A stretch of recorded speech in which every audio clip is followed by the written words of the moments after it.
મિત્રો, આજે એક સિકલ સેલ ડિઝીઝના એવા લક્ષણની વાત કરવી છે કે જેના વિશે મહદ અંશે ડૉક્ટરો પણ અજાણ છે અને દર્દીઓ પણ અજાણ છે.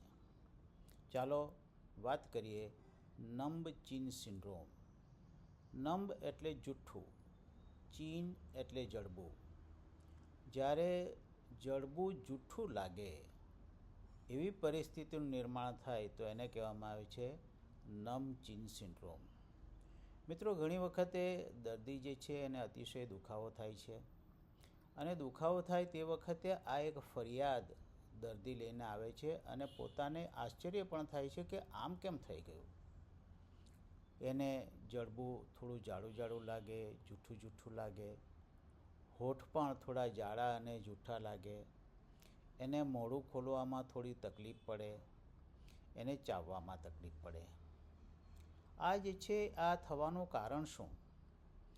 જે રક્તકણો જે છે રક્તકણોની અસર રક્ત પ્રવાહ પર થાય છે, કારણ કે દાંતડા જેવા કણો સહેલાઈથી નસમાંથી પસાર થતા નથી.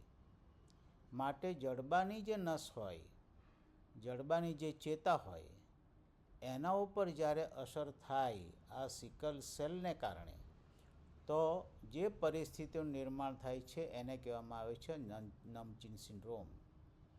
જેમાં જે રક્ત પ્રવાહ અટકે, નસ પર સોજો આવે, એની ચેતાઓ જે છે એના પર અસર થાય, પરિણામ સ્વરૂપે મોઢું જુઠ્ઠું લાગે, જડબું જુઠ્ઠું લાગે, હોઠ જુઠ્ઠા લાગે, મોઢું ખોલવામાં તકલીફ પડે, ચાવવામાં તકલીફ પડે.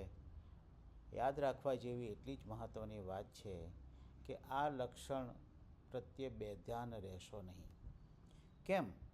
કારણ કે આવા લક્ષણવાળા દર્દીઓ ક્યારેક ગંભીર વળાંક લે છે અને જો સચેત રહીને એનું કારણ અને એની સારવાર કરવામાં ન આવે તો એના કારણે ગંભીર પરિણામો પણ ભોગવવા પડે છે.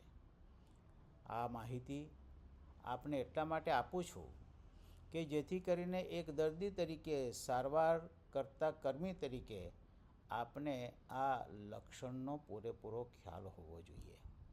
જ્યારે પણ આ લક્ષણ હોય તો તે વખતે તરત જ સિકલ સેલ એક્સપર્ટને મળો, જાણો, બતાવો અને યોગ્ય સારવાર લઈ લો.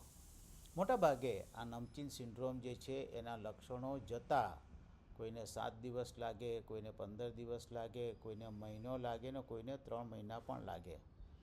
કેટલાક દર્દી એવા છે કે સાહેબ પાછા આવ્યા હવે 1 મહિના પછી પણ હજુ પણ જરા જડબું જેવું નોર્મલ થવું જોઈએ તેવું થઈ શક્યું નથી. કારણ એટલું જ છે કે દરેક દર્દીને સારવાર આપવા છતાં પણ સારું થવા માટેનો સમય અલગ અલગ છે. આશા રાખું છું કે આ માહિતી આપણને ઉપયોગી બનશે. ધન્યવાદ.